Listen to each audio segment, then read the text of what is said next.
Hey there, it's Pat Ennis of Ennis Legacy Partners. Welcome to the Exit Readiness Podcast. I'm here with my co-host, Walter Dial, tax partner at Gelman, Rosenberg & Friedman, CPAs located in Bethesda, Maryland.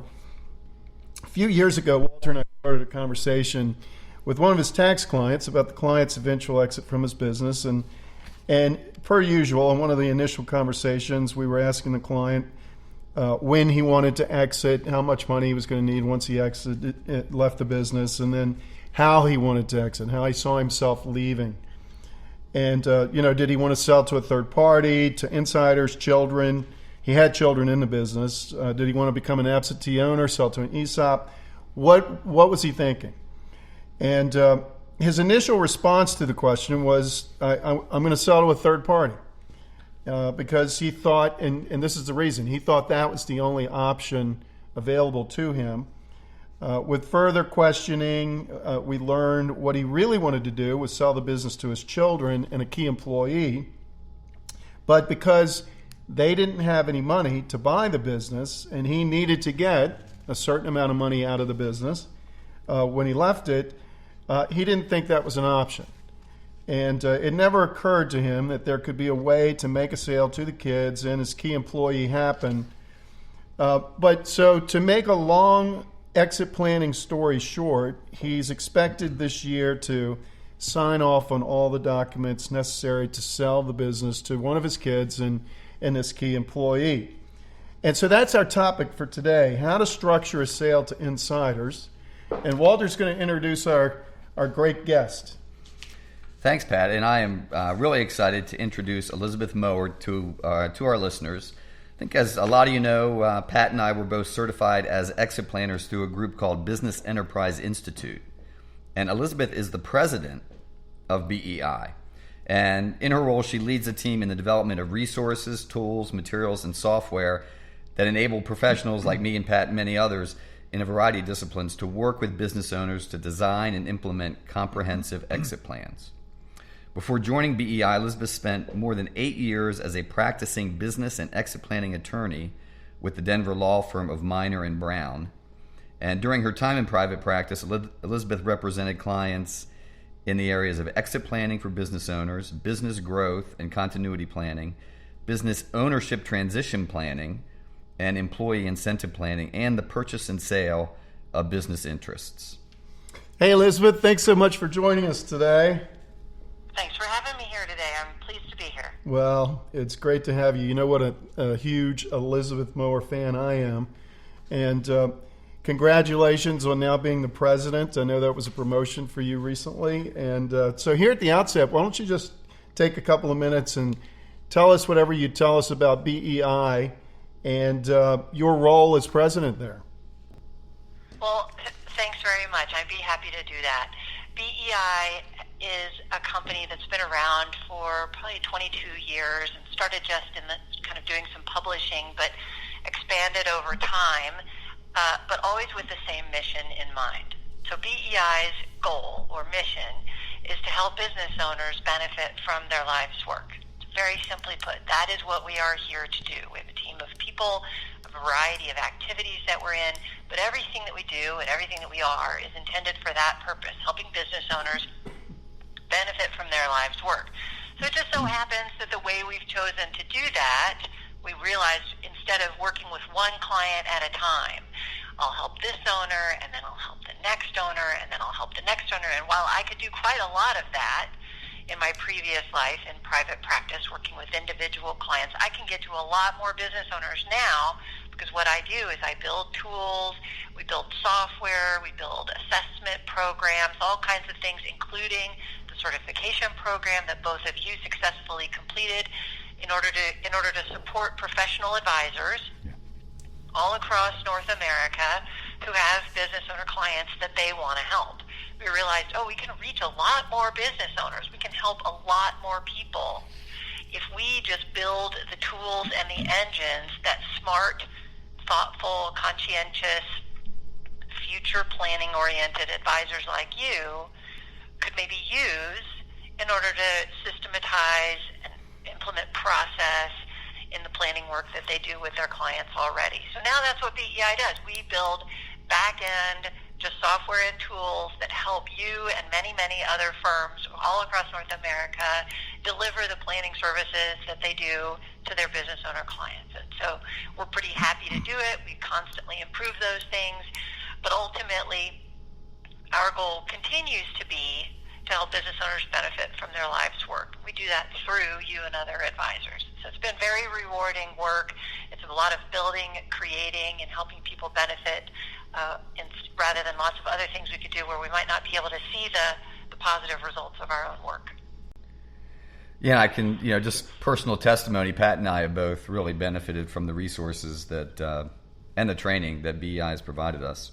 So, Elizabeth, regarding today's topic, could you begin with describing for our listeners what exactly is a transfer to insiders? Right. I think the terminology might be more vague than we'd really like it to be. When BEI and advisors like you are talking about insider transfers, it might sound like it's almost professional jargon that maybe business owners are not even sure what we mean. So I do like to try and back up and say, what is an insider? What does that even mean? Insider trading is a bad thing. So is insider transfer, what is that? What it really means is that an insider is a short way to say somebody who's already connected to the business, someone who's already involved in the business. So insider transfer planning to us is a subset of our larger planning practice, and it's where we focus on sort of putting mechanisms in place that will allow for a successful transfer of ownership from whoever owns the business now to someone who's already connected with the business. And so it's not just any child of the business owner. It's a child who's working in the business, the way Pat described at the beginning. It's someone who's been involved, who would like to take over. The parent is interested in having that person, family member, often a child, might not be, take over the business. But an insider is also an employee, which Pat mentioned as well in his example. And so someone who has risen through the ranks, someone who has come to grow and help to take the business to the next level. A team might be a team of internal people who really have the combined skills, capabilities, competencies, and drive to take the business forward into the future. As well, it might include something like, let's say, Pat Ennis and Walter Dial are 50-50 owners of a business.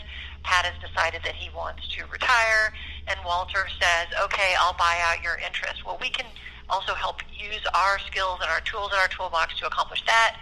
Those guys are both insiders within the company, so it might even include somebody like Pat selling out to his co-owner, and we might want to get ready for that and try to make it successful. So insider transfer planning is all of those things, but ultimately it is an ownership transfer from a person who is one or part of a group of controlling owners to someone who is going to build into or become a controlling owner that is already affiliated with the business. So it excludes private equity, third-party buyers, liquidating the business, other kinds of things that a person might do with their ownership. Elizabeth, so that's what it is. Why does it need to be treated differently than any other type of sale or transfer of ownership? Yeah, well, we sort of call it out and identify it as a separate thing because it does need to be treated differently. And the reason for that is kind of what you alluded to at the beginning of this program, which is that insiders usually have the least amount of money, right? So they don't have bank accounts. They don't have large amounts of resources that they might have accumulated over time. Business owners are famous for underpaying their own family members. So it's very common for business owners to not pay their children or their nieces and nephews top dollar salaries while working for the company. You should be glad to work here, and you should be glad I'm giving you this job, right? So business owners are not known for overpaying their family members, even though there's probably some kind of reputation that the family benefits with the perks and all this kind of stuff. I really don't think that turns out to be true. But what happens is you end up with a child or even a management level employee who's excellent, who's driven, who's got lots of ideas about the future of the business, but doesn't have any money. And so really fundamental difference between this kind of insider transfer planning that we're talking about and something like, let's say, putting the company out to a private equity group, is that a lot more has to happen before the ownership transfer in order to make it successful, so that the owner who's transferring his or her ownership gets what they need, they experience the future and the retirement or the backing away that they want, they have financial security, the children or the insiders are in a position to be successful and they're not overburdened by massive amounts of debt in the company. We can do a lot of things before and during an ownership transition that just really aren't as necessary in something like putting the company on the market, listing it, taking it out to private equity groups or something like that, where you're just looking for somebody to come in with money. They might even have their own management team, and you could do a transaction and be done. So it's a lot of this advanced planning and kind of preparing the company, preparing the owner, preparing the insiders who may not have everything that they need. They might just have most of it. So the planning ends up being pretty different in insider transfers as compared to other kinds of business transfers. So, Elizabeth, let me ask you a question. If, given the fact that what you described, it sounds like transferred insiders can be a challenge from a financial standpoint, because like you said, chances are the buyers are not going to have the type of funds available to them that, for instance, a private equity person would. So given that the financial motivation might not be there, what are the other reasons that an owner may want to go ahead and do an insider transfer anyway? Right. That's a really good question, because we see it all the time, and the answers that owners will give you in your practice and us in our sort of discussions with them, they vary widely, but you can kind of group them into some main categories. So it turns out that business owners, they have a lot of things that they're trying to accomplish, and while I think business owners get a reputation for being profit-driven and growth-driven and being extremely competitive, and all of those things are true, but business owners really have a wide range of additional areas that have become really important to them over the years and might be top level, might be in their top 3 goals that they want to achieve when they decide what's going to happen with the future of their ownership. So those one of those top 3 goals that they have might be something like keeping the business in the family. It's a simple goal, but it's hard to achieve. It often fails. Planning can reduce the risk, but it might be something that's really, really important to a business owner. So keeping the business in the family. Keeping the business in the community is another one that we see that's very common. If I sell to a private equity group, to a strategic buyer, to a financial buyer, if I liquidate the company and just take my chips off the table, well, I might be removing this business from my community. And that might mean that I'm eliminating jobs. And I still have to see these people in the grocery store or at church or at my golf club or at my grandkids' soccer practice. Yeah. So I need to feel good about what I did with the business and the stewardship that requires. So family, legacy, community. Business owners often also will tell us they're not really ready to retire. They don't want to go. A lot of business owners, if they want to stay involved long term, they know that selling to an unrelated buyer is going to make that difficult. The buyer's going to want them to get out, get your stuff, get a box. You need to move on.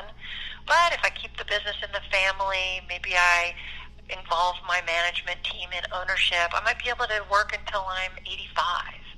And maybe that's something that I'm really interested in because I love what I do. So those are some of the examples that we see, and there are many, many more that might cause a business owner to say, you know what, if you could achieve my other objectives, which might be financial, which might be timing, things like that, then actually I would like to keep the business with someone who I know. So it's a combination of things. Yeah. Yeah. So and what about process, Elizabeth? You mentioned earlier, we talked about how it's different, but Can you give some examples in regard to the process of an insider transfer, some components or elements of the process? Absolutely, and that's a good question because there are a bunch of things that stay the same, right? When you're doing planning for one of your clients, even in the story that Pat told at the beginning here, you're asking questions that you ask of every business owner client. How much longer do you want to be in your business?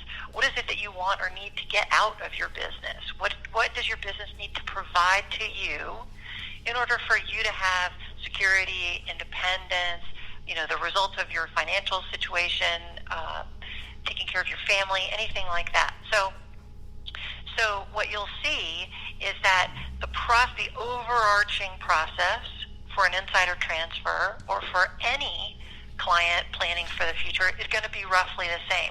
We're going to identify their goals.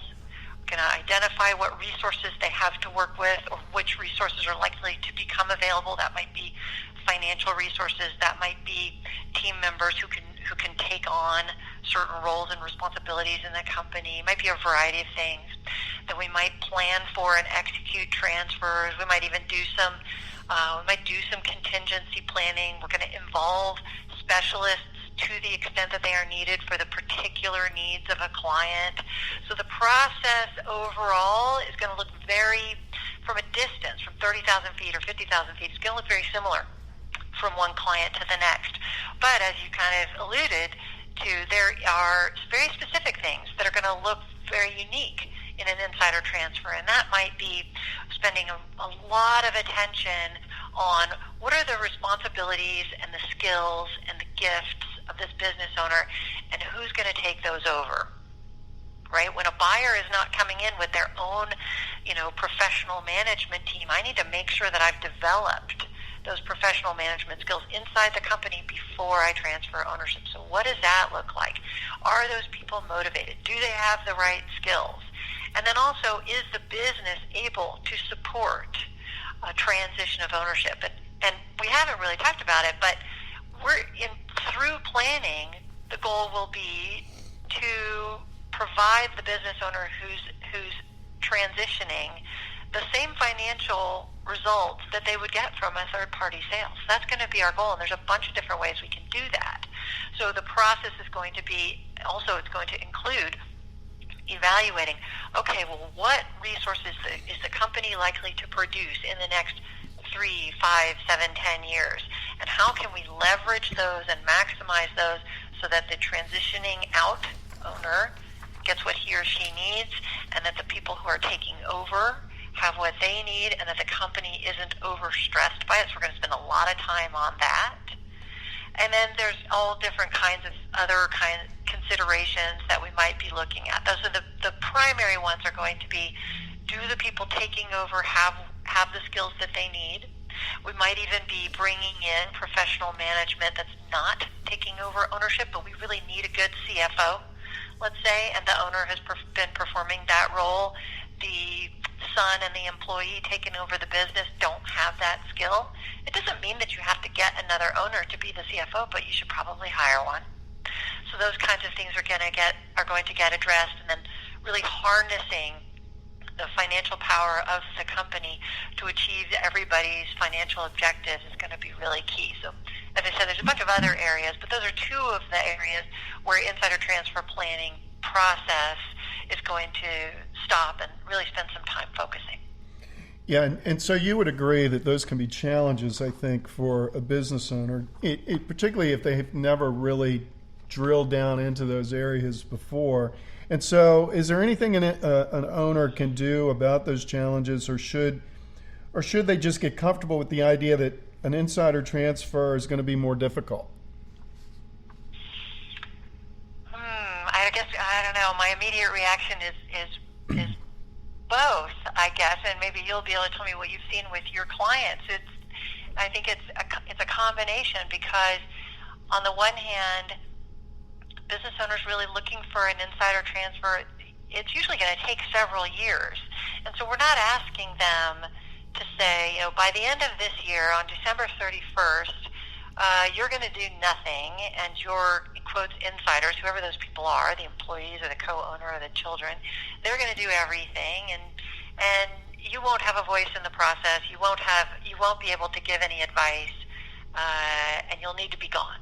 So it's really not that we're saying that. So insider transfer planning gives you this kind of sort of spectrum and evolution to work with, where maybe today your client has more discomfort and the process is more difficult and there is more work to do. So we'll just go with yes, it's harder. But if we start 3 or 5 or 7 years in advance of the final ownership transfer, well, over those years, we're going to be able to kind of shift the balance and say, by the time this transition period is over, you really won't have those struggles. You really won't have that stress. We will have identified at the beginning the things that the insiders need, and then we will have put in place specific action items to develop those competencies, to build their skills, maybe even to allow them to make a mistake here and there and clean up their own messes if that's something that hasn't happened before. So that by the end of a transition period, maybe we are able to say, okay, they've learned, they've filled in their own gaps, they know what they need. And then, as sort of the corresponding challenge, at the beginning of a transition period, the financial, achieving everyone's financial goals, particularly the owner who's departing, might seem extremely difficult. But if we have some time, which is sort of like the key ingredient in the successful insider transfer is time, we can do quite a lot to change and shift the balance and achieve financial security, financial success, and the financial rewards that this owner sort of wants and deserves as a result of their hard work over time. We're not asking business owners to just give away their company and not get any money and hope that the insiders do it right. That's a very, very difficult outcome. So the beginning of our planning, things are going to look challenging, and at the end of our planning, when we're really taking the final steps, it should actually seem a lot easier. I don't know whether that's what you've seen with your clients, but over many, many hundreds and thousands of plans that I've been involved with that are insider transfer oriented, that's the pattern. There's a lot to do at the beginning, and we just don't pull the trigger on a final step of an insider transfer until those challenges have been resolved. Yeah, that's been my experience also. I was just thinking as you were speaking, I've even had situations where the client thinks of the idea of the insider transfer, and when he makes first contact, he says that's what he's thinking of. So oftentimes my first question is, well, have you spoken about this with the person, with the insider? And I'm amazed how many times they say, well, no, I haven't asked them about that yet. So it seems like it'd be kind of important to make sure the insider is interested in taking over the company from you. But I think it goes back to, you probably know, but Pat is incredibly gifted in dealing with what I call the soft side part of exit planning. He's really good with meeting with people, putting teams together, helping people really walk through what things are going to look like from an emotional standpoint. And, when I think of some of these insider transactions, especially when family's involved, I mean, you can have a situation where someone is working in the company not really because they want to, but they just kind of feel like their parent owner of the company expects them to. So, I think it's really important, especially in the family setting, to really dig deep as to where everybody stands emotionally and how deeply they're committed to the process. Oh, you're absolutely right.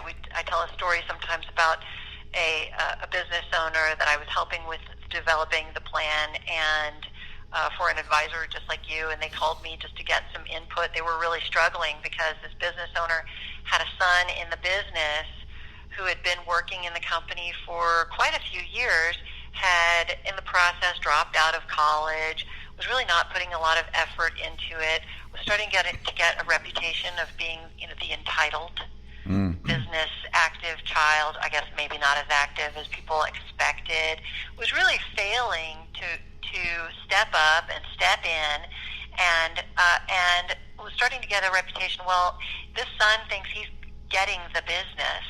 when the dad is done, and so he doesn't really have to prove himself or do anything. And that was just kind of that was the sense that people were getting. And I wasn't working directly with the other employees, but that was sort of the reports that were coming in. And my first reaction was, well, hold on a second, because we don't know. That dad, much like what you're saying, had not talked to the son about what an ownership transition looked like, had not laid anything out. And I said, you don't know whether this son is sitting back because he's lazy and entitled, which I suppose is possible, and even maybe happens frequently, or maybe this son is sitting back and laying low because the father, who's the founder of the business, the entrepreneur, is a very strong personality, is very controlling, is very noisy, for lack of a better way to say it, has a lot of strong opinions. And maybe the family members have learned to kind of step back and let the father kind of be in charge. Well, it's a terrible recipe for a transition to the son, but until you go talk to the son and lay out a plan, which is what they ended up doing, just designing a plan to say, okay, son, do you want this business? Yes, I do. Are you planning on taking over? Yes, I am. Okay, good. Here are the things that need to happen in order for you to get control of this business. And what we did is work through an advisor, the business owner, me kind of in the background, talking about, okay, what exactly are the things that this son needs to do? And laying them out and being very specific and objective. He'll either do them or he won't. And then that business owner also ended up having kind of a plan B, some employees who were kind of interested in taking over the business. So we weren't really putting all of our eggs in the son stepping up kind of basket. Mm-hmm. But I think everybody agreed he deserved a chance. And so it's having those conversations that Pat's extremely good at, extracting the goals and the interests and the motivations from everybody before we develop our plan. That's really going to help us come up with, okay, what are the things that will be most likely to generate success for these people and for this company. So it's going to vary case by case, but that's just another example of how we see it, and that we don't know until we start talking to people what our planning advice should be. Yes, Elizabeth, along those same lines, if Walter and I own a company here, and our young upstart tech guy, Travis, is our successor, and we want to get started on the process of transitioning the business to Travis here, are there things that we could do ourselves before we go out and hire exit planners and other professionals and invest a whole lot of resources? Are there things that an owner can do before hiring folks actually like us? Right. How much can they do on their own, I guess is what I'm asking. Right. We get asked that all the time, and I think it's a fair question. And business owners, as you know, because they're entrepreneurs, because they are do-it-yourselfers, they want to know the answer to that question. And so pretending like it's a secret process that they just wouldn't understand, I never did that, you don't do that in your practice, you have a particular highly trained skill set, but that doesn't mean that there aren't things that business owners can really take ownership of and take control of and at least get the process started so that they feel that they have really ownership of the process as well, and maybe a little bit of control over their own destiny, which we just know is really important to most business owners. So when I get asked that question, I'm going to say, okay, there's a few things that you need to do. In fact, I talked to somebody, my husband had a business owner come and talk to me not long ago who really didn't want to hire a specific planner, wasn't ready, just wanted to kind of know what the process was going to be like and whether there was anything he could do today to position himself to transition his business to his daughter in that case. And I said, all right, if you want to do this yourself, here's some things you can do. First thing to do is figure out your personal financial situation. Now, I'm always going to be in favor of having a professional financial planner, but not every business owner is going to go in that direction. And some business owners are actually quite good at evaluating their own personal financial situation, or they have some software. At least let's get started on that kind of branch of the planning tree. So get a sense of, maybe even exclude the business. what are your assets and liabilities outside of the business? And how are those organized? How are they owned? Are they documented well? Do they produce income? If the business went away, would those outside assets be able to support you, your spouse, your family, your grandchildren, whoever it is you think your wealth should support? Because what we're going to be looking at is, okay, well, what do you need financially? How much does everything outside of the business contribute to that? That's our second question. And then we kind of back into it. We sort of plug in, okay, well, then the business is going to need to deliver X, right? So the total you need is Z, and all your assets outside of the business are going to contribute Y, and X is what you need from the business so that X plus Y equals Z. So then business owners can really start to work on that. Now, are they great judges of business valuation? My company is worth this much? Usually not. I would say the next step is going to be to maybe go and talk to someone or maybe do some research about the value of the business. Also try to gather as much information as possible about your industry and the future of it. Business owners are uniquely qualified to really kind of see into the future of their particular industry.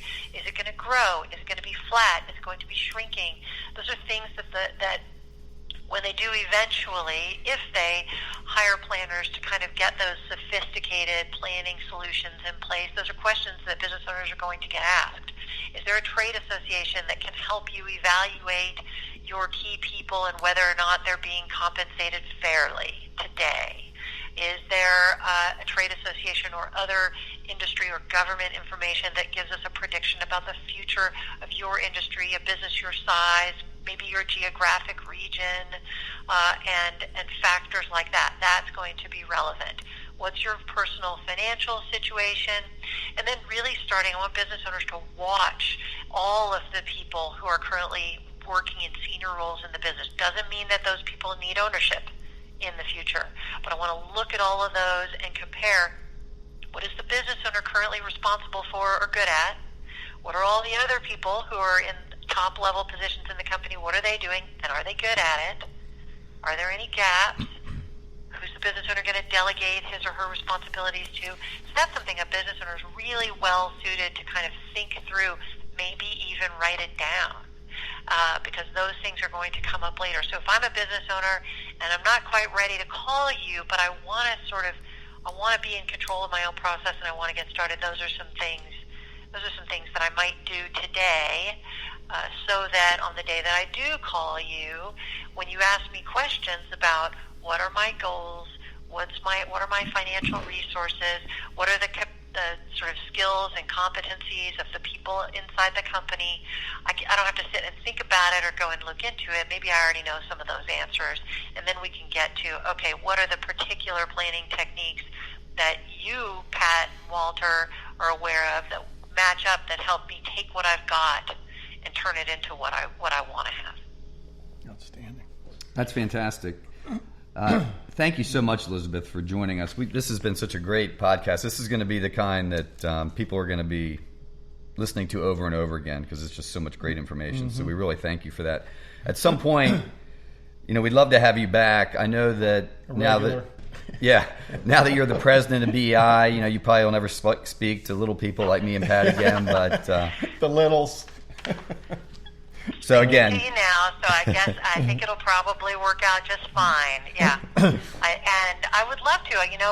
It's really the leadership team here at BEI is really committed to helping business owners benefit from their life's work. And so when you called and said, would I like to share some of my background and my experiences and sort of what I'm seeing across the planning landscape, absolutely, that's something that I want to do because it benefits business owners.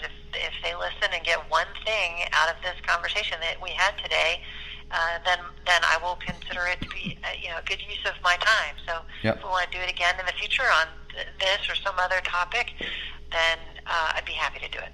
Thank you very, very much. Really appreciate it. Excellent. Yeah. So, Pat, A lot of information today, a lot of really great information, but can you Yeah. boil it down? What do you think a key takeaway for our listeners might be? I think that, well, first off, Elizabeth mentioned time. And I think a couple of big ideas, just to keep it simple, is that a transition to insiders is going to be different. And there are some components, some pieces that are going to be especially important. The role of the owner needs to be evaluated, and it can take an owner, you and I know this, who's been an owner for 30 years or 20 years or even 5 years, 1 year. It can take a lot to get them to change their role, which they need to do in an insider transition situation. And then the assessment, evaluation, and preparation of that successor or successors, that can take a long time. Yeah. And so time. You can't get started soon enough. And Elizabeth gave some great first steps there that you can do yourself, the financial needs analysis and things. So I'd encourage everybody to just listen to those steps again and get started as soon as possible and really get some outside help in regard to the assessment, particularly of the successor or successors, because you want good objective data there, don't you? And so, those are a few of the key takeaways, I think. Yeah, I think those are all really important. So for all of our listeners, thanks again for joining us today. If you'd like to speak with either me or Pat for help in planning your exit, you can reach me at 301-951-9090 or Pat at 301-943-8203. Thanks again to our great guest, Elizabeth Mower of BEI, and thank everyone for tuning in.